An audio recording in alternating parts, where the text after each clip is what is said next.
Hey guys, I'm William Scott and this is The Scoop.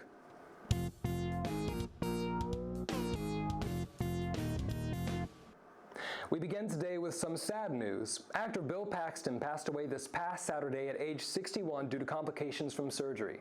His family released a statement informing the public of his death, adding Paxton was a loving husband and father who went on to have an illustrious career spanning 4 decades.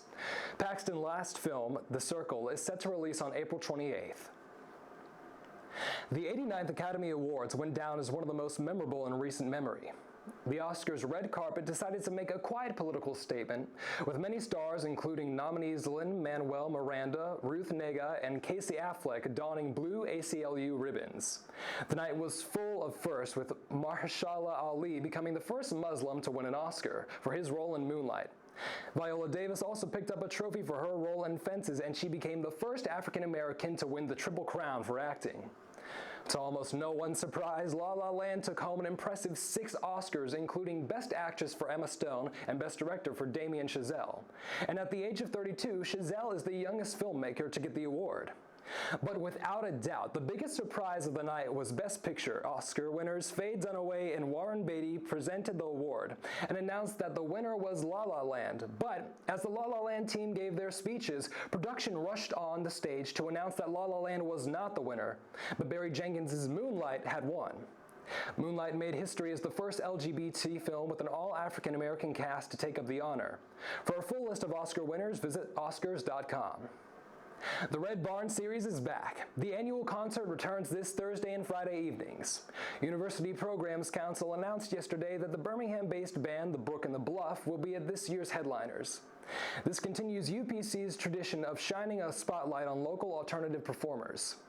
The event will also include food, cornhole, and coffee on both nights. Doors open to students at 5:30.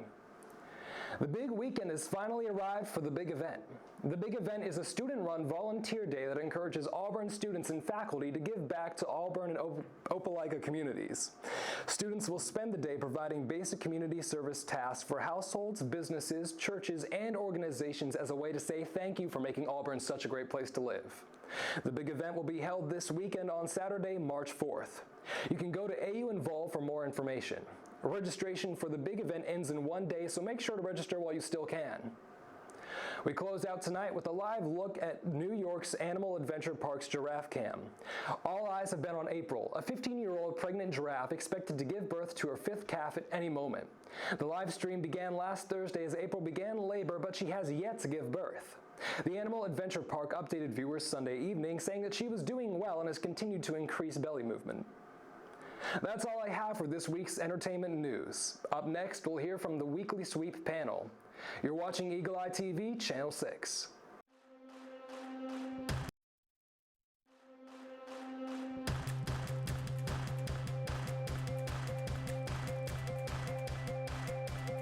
In our own little way, each of us craves connection. It's not always easy to pinpoint, but you can feel it. What we need is somewhere to unwind and explore. Somewhere where expressing our personalities is a delicious journey. Imagine a place that treats your taste buds to new possibilities. A fresh retreat from normal, where you don't order food, you inspire flavor. A place where the toppings you choose can express your character. And the only thing more important than quality ingredients is someone to share them with. Pizza doesn't just bring out our favorite flavors, it brings out our favorite personalities. And with over 78 billion possible pizza combinations at Pieology, we invite you to express your own. Just bring your imagination. We'll take care of the rest.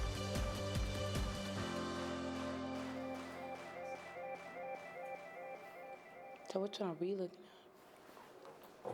Welcome to this week's Weekly Sweep. This week on panel, we return with Jayla, William, Kennedy, and I am Charles C. So we're going to jump right into our topics today. William, what do you got for us? All right, so as you guys know, during the Oscars, there was the whole Best Picture flub. Moonlight got the Best Picture award. So because of this, like, the hype is real, right? And so they're extending the theatrical run of Moonlight for a little while longer, and they're also putting it in a lot more theaters. So if you haven't seen it yet, the opportunity is now, all right? So there's that. However, not everyone is too thrilled about this. The flub, I guess, has made some people mad. There's this cinema somewhere in Britain that has decided to play La La Land if you buy Moonlight night tickets. Really? Yes, I think they got in a lot of trouble for that because, I mean, that's like not legal, but, Anyways, in other movie news, we've also got a new Alien film coming out, Alien Covenant, and the trailer just dropped, and I was on the YouTube video, and like the like to dislike ratio is pretty high. Like people seem happy about it, but if you go to the comments, it's the exact opposite. It's like it's a battlefield. People are not happy. And I mean, in fairness, it looks like it's kind of a repeat of the last Alien film, Prometheus. So only time will tell if it's actually good or not. I don't even know what Alien's about. So. It's about aliens. That's basically it. Okay. It's like Friday the 13th in space. Oh, okay. I'm not into alien movies myself. Right, Kennedy, what have you got for us? Okay, you guys, so I don't know about y'all, but my favorite part of award shows is watching the red carpet and just seeing all those beautiful gowns and those stellar suits, not suits. So I'm just going to be talking about the best dress, no worse dresses. I'm going to be positive today. There we go. So first I'm going to be talking about Janelle Monáe. So you guys, she looked absolutely Her outfit was gorgeous. stunning. When I saw her dress, I fell in love. I went to Twitter and I was like, oh my gosh, she looked gorgeous. She wore an Ellie Saab couture dress, and just the beading on it with the detail. She's mainly known for wearing suits, and lately at award shows, she's been changing it up and wearing dresses. And not only did she look gorgeous, she had a cute pixie cut, which I love pixie cuts. These are her first acting roles, so she was with Moonlight and Hidden Figures. And it's just crazy, her first acting role, she's already at the Oscars, and she's just killing it lately. That's so impressive. she's definitely my best dress. And then next I'll have to talk about is Haley Steinfeld. So if you don't know who that is, she is a singer and also an actress. You probably know her song Starving or I Love Myself. But she wore a Ralph and Russo couture dress, and y'all, it was so pretty. It had all these floral details and it was flowy, and she just looked so romantic and like a princess. And all she did was present it, but she still stepped up her game and was like, I'm gonna show you guys. Did she look older than she normally does? She did. It was a more mature dress. But she's 1 year older than us, so it worked for her. Yeah. And she is an Academy Award nominee. Yes. Not this year, but when she was way younger. But Wow. so I guess you got to step up your game. Yeah. Right? We all do. She looked very We all Right. What am I doing with my life? nothing at all. But she looked gorgeous. And then Viola Davis, who I love. If I could interview someone one day, it would be her. She actually wore a Armani Privé custom-made red dress, and she looked gorgeous, and her speech made me cry, literally. So I just was so happy for her because she looked so classy and so elegant. And then Emma Stone, she won Best Actress. Right. She actually wore a Givenchy couture dress, and the designer, it was one of his last sets because he's actually departing from the fashion world, and so she might have worn his last dress ever. That's and crazy. so with her winning Best Actress, it made it really special, and she looked kind of gave me old Hollywood feels, and with the flapper kind of style at the bottom, and I just thought she looked pretty. And then last but not least, John Legend and Chrissy Teigen, they're Cutest our couple. Favorite couple. They're so funny and hilarious. She wore a Zahir Murad dress. Never heard of him, but that's a cool name. And she looked really great. She had this long white dress, and then the cool thing, it was a business in the front, part in the back, even though it has a slit in the front, but she's known for that. The back was like a cape, and it was so pretty. Oh my gosh. And it was just white with these gold details, and she just looked stunning. And John Legend, who was supporting La La Land, and who actually did a performance there, he wore Burberry, and he looked very dapper. So everyone looked great. I didn't see any bad outfits there, so props to the Oscars this year. Right? Everybody was on it. Yes. All right, Jayla, do you have more Oscars news for Yes, us? of course, because that was everybody's attention. Well, not everybody's attention was on the Oscars. This year's Oscars had the lowest rating in the last 9 years. But it was Really? the most shocking Oscars that you can possibly have. Let's just start the nominees. Mahershala Ali won Best Supporting Actor, and he's the first Muslim actor to win an acting Oscar. And then, of course, Viola Davis won for her role in Fences, Best Supporting Actress.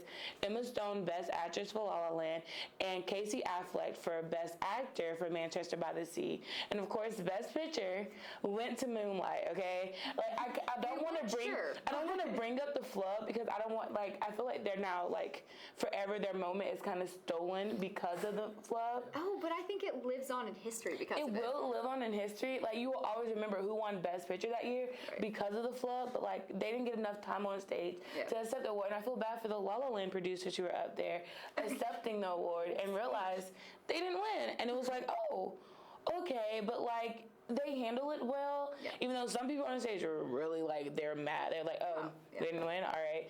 And like, you have to hand back an Oscar. You don't want to let that go. You don't want to let that go. And like, the thing is, when you win Best Picture, the producers get that Oscar. And so, yes, Damien, who won Best Director for La La Land, has his Oscar, but the producer doesn't. And like, it's just those kind of things, like only certain people get the Oscar, but y'all all get like the credit for like being a part of the production. And Moonlight, it was its time, and I honestly felt like the La La Land went specifically towards like arts and like people who have that struggle and like that passion for arts, whether it's music, acting.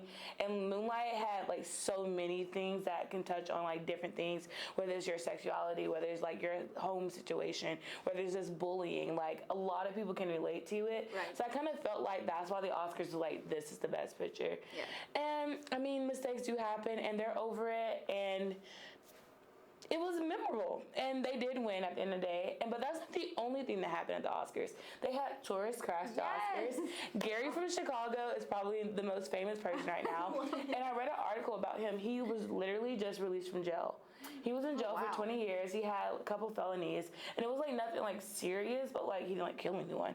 But like he wanted to like restart his life, and like what a good way to restart your life by attending the Oscars and meeting all of these famous people. And like he's about to get married soon to his fiance, who was also at the Oscars with him. It was just incredible. They had candy dropping from the sky. Justin Timberlake opened up the show with "Can't Stop the Feeling." Oh my God, I was like, is that it? But yeah, it was a great Oscars, and I'm gonna win my Oscar one day and just be like, I'll take it, Spencer.